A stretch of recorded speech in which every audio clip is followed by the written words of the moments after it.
Sexual reproduction in flowering plants, यानी कि ऐसे प्लांट्स जिनमें फ्लावर्स होते हैं जो कि एंजियोस्पर्म्स हैं। उन प्लांट्स में सेक्सुअल रिप्रोडक्शन कैसे होता है, इसे हम यहाँ डिटेल में जानने वाले हैं। कुछ बुक्स में ये चैप्टर आपको लाइफ साइकिल ऑफ एंजियोस्पर्म के नाम से भी मिल जाएगा। देखो, जो टॉपिक्स यहाँ हम देखने वाले हैं इस पूरे चैप्टर में, वो टॉपिक्स हैं। सबसे पहले तो हम फ्लावर के स्ट्रक्चर को समझेंगे, जो बेसिक स्ट्रक्चर है फ्लावर का, और अलग अलग पार्ट्स के क्या फंक्शंस होते हैं उन्हें जानेंगे। फिर ये पूरा चैप्टर 3 अलग अलग हिस्से में बटा हुआ है। फर्टिलाइजेशन से पहले क्या होता है, फर्टिलाइजेशन का प्रोसेस, और फर्टिलाइजेशन के बाद क्या होता है, यानी कि प्री फर्टिलाइजेशन, जो स्ट्रक्चर्स हैं और जो इवेंट्स होते हैं, यानी कि फ्लावर के जो मेल पार्ट्स हैं वो, और जो मेल गैमेट्स का फॉर्मेशन होता है वो। फिर जो फीमेल पार्ट्स हैं उसके स्ट्रक्चर को देखेंगे और फीमेल गैमेट्स के फॉर्मेशन को समझेंगे। इसके बाद हम पॉलिनेशन को समझेंगे, यानी कि गैमेट ट्रांसफर का जो प्रोसेस है उसे समझेंगे।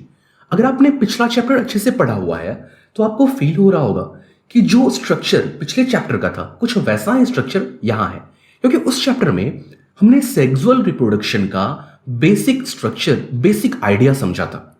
वहां भी हमने प्री फर्टिलाइजेशन, फर्टिलाइजेशन और पोस्ट फर्टिलाइजेशन को देखा था। यहां हम प्री फर्टिलाइजेशन स्ट्रक्चर्स को देखेंगे, कौन कौन से इवेंट्स होते हैं वो देखेंगे। जो गैमेट ट्रांसफर है यहां, यानी कि जो पॉलिनेशन है वो समझेंगे कैसे होता है, कौन कौन से एजेंट्स होते हैं। फिर जो एक स्पेशल इवेंट यहां होता है डबल फर्टिलाइजेशन, इसे समझेंगे कि यहां फर्टिलाइजेशन को हम डबल फर्टिलाइजेशन क्यों कहते हैं, ये क्या होता है। ट्रिपल फ्यूजन भी कहा जाता है, यहां क्या होता है ये समझेंगे हम यहां। फिर जो पोस्ट फर्टिलाइजेशन स्ट्रक्चर्स होते हैं और जो इवेंट्स होते हैं उन्हें हम समझेंगे यहां। कुछ स्पेशल टॉपिक्स हैं, एपोमिक्सिस, पॉलीएम्ब्रियोनी वगैरह, उसे भी देखेंगे। तो चलिए शुरू करते हैं। देखो, ये जो फ्लावर का एक डायग्राम है, यहां जनरल डायग्राम है हिबिस्कस फ्लावर का। यहां पर देखो, आप स्टेमन दिख रहा है आपको, जो कि फिलामेंट और एंथर से बना हुआ है। ये जो लंबा सा हिस्सा देख रहे हो आप, ये है इसका फिलामेंट, और जो ऊपर का ये वाला हिस्सा देख रहे हो जो कि लोब जो है थोड़ा सा, ये क्या है, ये एंथर है।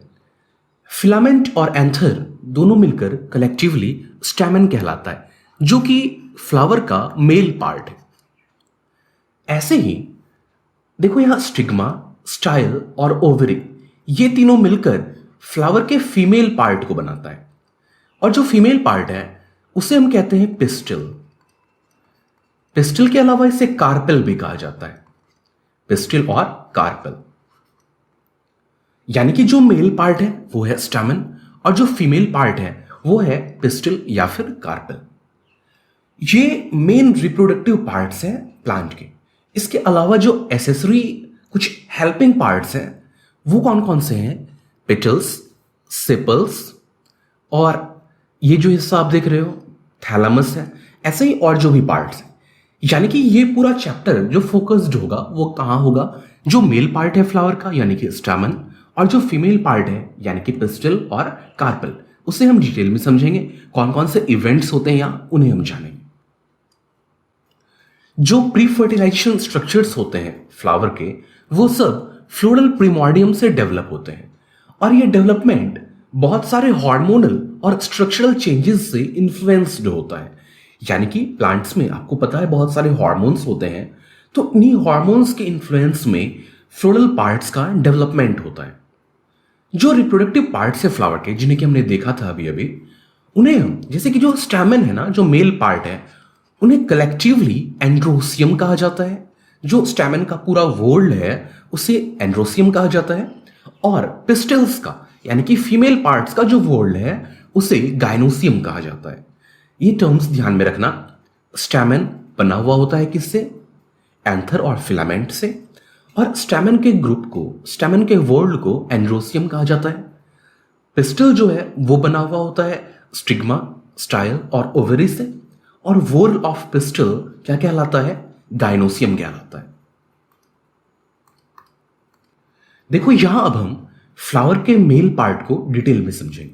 जो एंड्रोसियम होता है वो किससे बना हुआ होता है, स्टैमेन्स से बना हुआ होता है, यानी कि स्टैमेन्स के ग्रुप को एंड्रोसियम कहते हैं। और जो स्टैमेन है वो फिलामेंट और एंथर का बना हुआ होता है। मैंने आपको बताया फिलामेंट जो है वो ये लंबा वाला हिस्सा जो है वो फिलामेंट कहलाता है, और जो ये बाइलोब्ड स्ट्रक्चर है वो क्या कहलाता है, एंथर कहलाता है।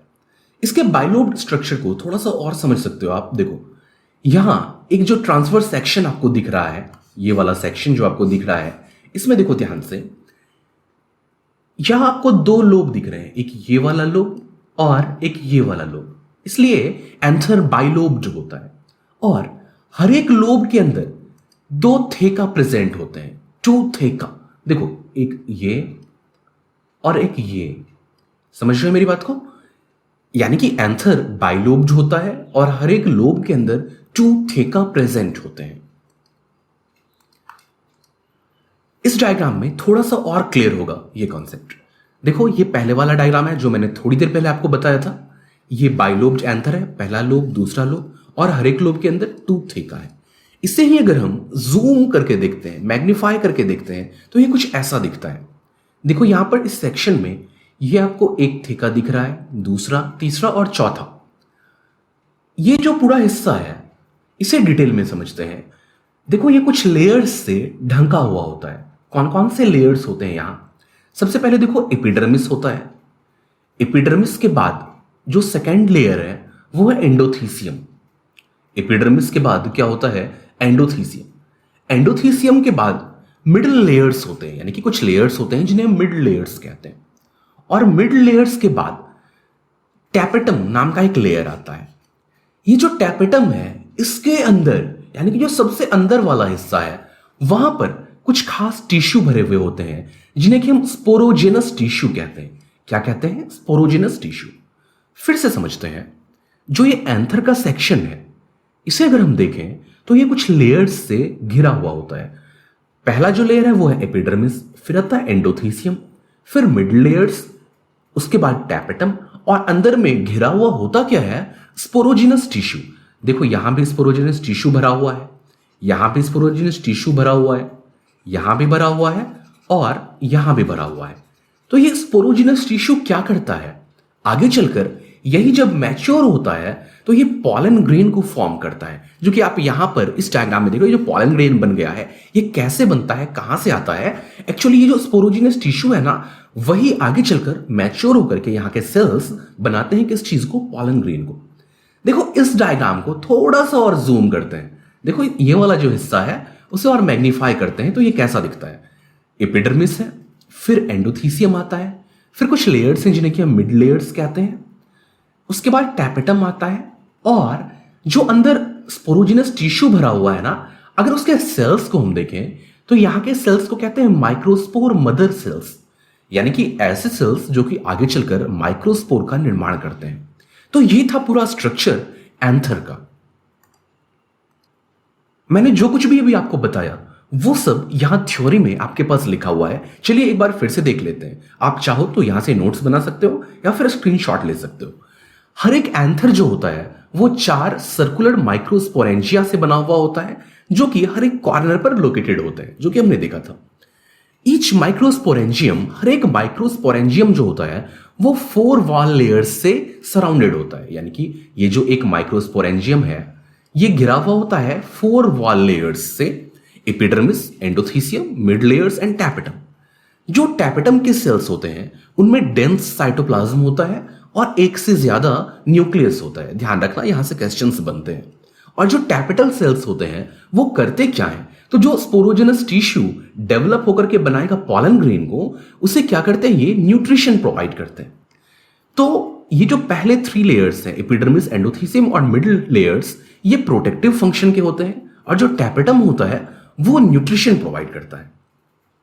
In young anthers the centre of microsporangium contains sporogenous tissue, जो कि मैंने आपको बताया, और इसके अंदर जो सेल्स होते हैं वो कहलाते हैं पॉलन मदर सेल्स या फिर माइक्रोस्पोर मदर सेल्स, जिनसे कि माइक्रोस्पोर यानी कि पॉलन ग्रेन का एक्चुअली निर्माण होता है। अब समझते हैं कि माइक्रोस्पोरोजेनेसिस यानी कि मेल गैमेट्स का फॉर्मेशन कैसे होता है। यहां with the development of anther the cells of PMC of sporogenous tissue, PMC मतलब पॉलन मदर सेल, थोड़ी देर पहले मैंने आपको बताया। तो ये जो पीएमसी होते हैं, पॉलन मदर सेल्स जो होते हैं, वो डिवाइड करते हैं। और कैसे डिवाइड करते हैं? मियोचिकली डिवाइड करते हैं, यानी कि इनमें मियोसिस होता है। और उनसे बनता क्या है? माइक्रोस्पोर टेट्राड, यानी कि एक पीएमसी जो होगा उससे 4 माइक्रोस्पोर्स बनेंगे जिन्हें हम क्या कहते हैं, microspore tetrad. This process of formation of microspores from PMC is called microsporogenesis. तो ये जो प्रोसेस है, कौन सा प्रोसेस, पीएमसी से माइक्रोस्पोर का बनना, पीएमसी से माइक्रोस्पोर का बनना क्या कहलाता है, माइक्रोस्पोरोजेनेसिस कहलाता है। और इसमें क्या होता है, मियोसिस होता है। ध्यान रखना इस बात को, मियोसिस क्यों होता है, बिकॉज यहां प्लॉइडी हाफ होनी है। As the anther develops further, अब एंथर जो फर्दर डेवलप होता है, it matures and dehydrates, mature होता है और डिहाइड्रेट होता है, यानी कि वाटर कंटेंट इसका घटता चला जाता है। During this phase the microspores dissociate from each other. अब जो माइक्रोस्पोर्स बने हुए थे, जो टेट्राड बनकर अंदर बहुत सारे पड़े हुए थे, वो सब अब क्या होते हैं, एक दूसरे से अलग अलग होने लग जाते हैं। आप देखो डायग्राम में, यहां सेकंड वाले डायग्राम में आप देख सकते हो कि जो माइक्रोस्पोर्स हैं वो सब क्या होने लग जाते हैं, एक दूसरे से अलग अलग होने लग जाते हैं और धीरे धीरे वो पॉलन ग्रेन में डेवलप हो जाते हैं एक्चुअली। और जब एंथर पूरी तरह से मैच्योर हो जाता है तो उसका डेहिसेंस होता है, यानी कि वो बर्स्ट कर जाता है। और डेहिसेंस ऑफ एंथर होने के साथ ही पॉलन ग्रेन्स क्या हो जाते हैं, बाहर आने लग जाते हैं। इस तरीके से पॉलन ग्रेन एंथर से बाहर आ जाते हैं। और अब क्या होना है, अब ये जो पॉलन ग्रेन्स हैं वो किसी भी तरीके से, चाहे वो विंड के थ्रू, किसी इंसेक्ट के थ्रू, वो कहां जाएंगे, वो जाएंगे अब फीमेल पार्ट के पास, जहां की क्या होगा, पॉलिनेशन होगा। लेकिन उन चीजों को हम बाद में समझेंगे। या ये जो प्रोसेस है माइक्रोस्पोरोजेनेसिस का, आई थिंक क्लियर हो गया होगा आपके दिमाग में। क्या होता है, जो पीएमसी है, जो पॉलन मदर सेल है, वो म्यूचुअली डिवाइड करके माइक्रोस्पोर को बनाता है। और ये माइक्रोस्पोर्स आगे चलकर डेवलप होते हैं, पॉलन ग्रेन बन जाते हैं और एंथर का डेहिसेंस होने के साथ ही ये पॉलन ग्रेन्स बाहर आ जाते हैं। ये जो पॉलन ग्रेन होता है, अगर इसके स्ट्रक्चर को समझें तो ये 2 लेयर्ड वॉल से सराउंडेड होता है। 2 लेयर्स कौन कौन से हैं, जो आउटर लेयर है वो है एक्साइन और इनर लेयर है इंटाइन। एक्साइन बना हुआ होता है स्पोरोपोलेनिन का। ये sporopollenin most resistant naturally occurring substance है। मोस्ट रेसिस्टेंट कहने का मतलब ज्यादातर एंजाइम्स, एसिड्स वगैरह का इस पर कोई असर नहीं होता है और इसी वजह से बहुत सारे पॉलन ग्रेन लंबे समय तक प्रिजर्व रह जाते हैं। जो इनर लेयर है वो इंटाइन कहलाता है और बना हुआ होता है किसका, सेल्यूलोज और पैक्टिन का। अब ये जो एक्साइन है, आउटर लेयर, ये तो काफी रफ एंड टफ होता है। क्यों, ये बना हुआ है स्पोरोपोलेनिन का। अब ये जो पॉलन ग्रेन है, ये अगर किसी स्टिग्मा पर जाकर लैंड करता है और अब ये जर्मिनेट करना चाहेगा, इसके अंदर के सब्सटेंस बाहर आकर पॉलन ट्यूब में आना चाहेंगे, तो इसके लिए इसे पोर चाहिए। और इसी कारण से एक्साइन अलग अलग जगहों पर डिसकंटिन्यूअस होता है, कुछ पोर्स बने हुए होते हैं इसमें। और ये पोर क्या कहलाते हैं, जर्म पोर्स कहलाते हैं, जो कि पॉलन ट्यूब के निर्माण में हेल्प करते हैं। जब पॉलन ग्रेन मैच्योर होता है तो इसका जो प्रोटोप्लास्ट है वो माइटोटिकली डिवाइड कर जाता है। प्रोटोप्लास्ट का मतलब क्या हुआ, कोई भी जो प्लांट सेल होता है उसमें क्या क्या होता है, एक तो सेल वॉल होता है। सेल वॉल के अंदर क्या होता है, सेल मेम्ब्रेन होता है, ये सेल मेम्ब्रेन है। और सेल मेम्ब्रेन के अंदर क्या होता है, प्रोटोप्लाज्म भरा हुआ होता है। तो अगर आप सेल वॉल को हटा दो, सेल वॉल को हटा दो, बाकी क्या बचा, सेल मेम्ब्रेन और क्या बचा, प्रोटोप्लाज्म, जो कुछ अंदर है। तो ये सारा कुछ कलेक्टिवली क्या कहलाता है, प्रोटोप्लास्ट कहलाता है। तो पॉलन ग्रेन जब मैच्योर होता है तो इसका प्रोटोप्लास्ट माइटोटिकली डिवाइड कर जाता है और बनाता है 2 अनइक्वल सेल्स को, 2 सेल्स जिनका की साइज एक समान नहीं होता है। जो बड़ा वाला सेल है वो वेजिटेटिव सेल कहलाता है और जो छोटा सेल बनता है वो जेनरेटिव सेल कहलाता है। ये जो जेनरेटिव सेल है यही असल में रिप्रोडक्टिव सेल है। ये स्पिंडल शेप्ड होता है और डेंस साइटोप्लाज्म होता है इसके अंदर। जो वेजिटेटिव सेल है, जो बड़ा वाला सेल है, वो एक्चुअली फूड रिजर्व का काम करता है और बहुत बड़ा इरेगुलर न्यूक्लियस होता है इसके अंदर। ये जो स्टेज है पॉलन ग्रेन का, ये इसका 2 सेल्ड स्टेज कहलाता है। 2 सेल्ड स्टेज क्यों, बिकॉज इसके अंदर मान लो कि ये पॉलन ग्रेन है, इसके अंदर क्या मिलेंगे आपको, 2 सेल्स मिलेंगे। एक सेल काफी बड़ा सा मिलेगा जिसके अंदर एक बड़ा सा इरेगुलर न्यूक्लियस होगा और जो दूसरा सेल होगा वो कंपैरेटिवली छोटा होगा और स्पिंडल शेप्ड होगा और डेंस साइटोप्लाज्म होगा इसके अंदर। ये 2 सेल्ड स्टेज है इसका।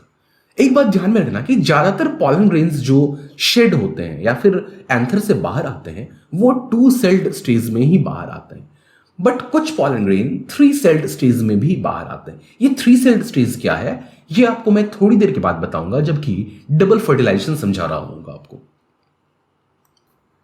तो हमने पॉलन ग्रेन के स्ट्रक्चर को समझा, अब कुछ और बातों को जानते हैं पॉलन के बारे में। कुछ प्लांट्स के जो पॉलन ग्रेन होते हैं वो एलर्जी काउज कर देते हैं, जैसे कि पार्थेनियम यानी कि कैरेट ग्रास के पॉलन ग्रेन से कुछ लोगों को एलर्जी हो जाती है, जैसे कि बहुत ज्यादा छींकें आना, आंखों से पानी का आना, ये सब होने लग जाता है कुछ लोगों में।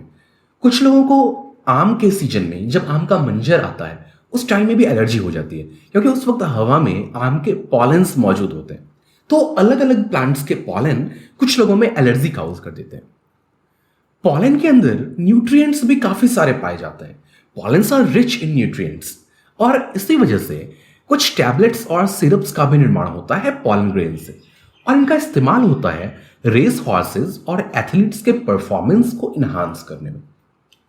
जो पॉलन ग्रेन्स होते हैं जब वो एंथर से बाहर आते हैं तो उनकी जो वायबिलिटी होती है, यानी कि उनकी जो कैपेसिटी होती है जर्मिनेट होने की, वो अलग अलग प्लांट्स में अलग अलग होती है। कहने का मतलब किसी प्लांट का पॉलन ग्रेन एंथर से बाहर आने के बाद काफी लंबे समय तक वायबल रहता है और कुछ प्लांट्स का कम समय तक ही वायबल रह पाता है, जैसे कि व्हीट राइस वगैरह का जो है वो 30 मिनट्स तक ही वायबल रह पाता है। और जो फैमिली है रोजेसी, फैबेसी, सोलेनेसी, इन फैमिलीज के प्लांट्स का जो पॉलन होता है वो फ्यू मंथ्स तक भी वायबल रह जाता है। और स्पीसीज के अलावा यानी कि कौन सा प्लांट है इसके अलावा टेम्परेचर और ह्यूमिडिटी भी पॉलन के वायबिलिटी को डिसाइड करती है। पॉलन ग्रेन्स को काफी लो टेम्परेचर पर यानी कि -96 डिग्री सी के अराउंड लिक्विड नाइट्रोजन पर आप स्टोर करके रख सकते हो सेवरल ईयर्स तक, और पॉलन बैंक्स जो होते हैं वहां ऐसे ही स्टोर किया जाता है पॉलन ग्रेन्स को। तो अब तक हमने जिन चीजों को सीखा उन्हें एक बार ब्रीफ में रिकनेक्ट कर लेते हैं। देखो हमने क्या देखा, जो एंथर होता है वो बाइलोब्ड और डाइथेकस होता है। इसके अंदर 4 लेयर्स होते हैं, एपिडर्मिस, एंडोथीसियम, मिड लेयर्स और टैपेटम, जिनसे कि घिरा हुआ होता है स्पोरोजिनस टिश्यू। ये बना हुआ होता है पीएमसी का यानी कि पॉलन मदर सेल का। ये सेल्स मैच्योर होकर के पॉलन ग्रेन को बनाते हैं।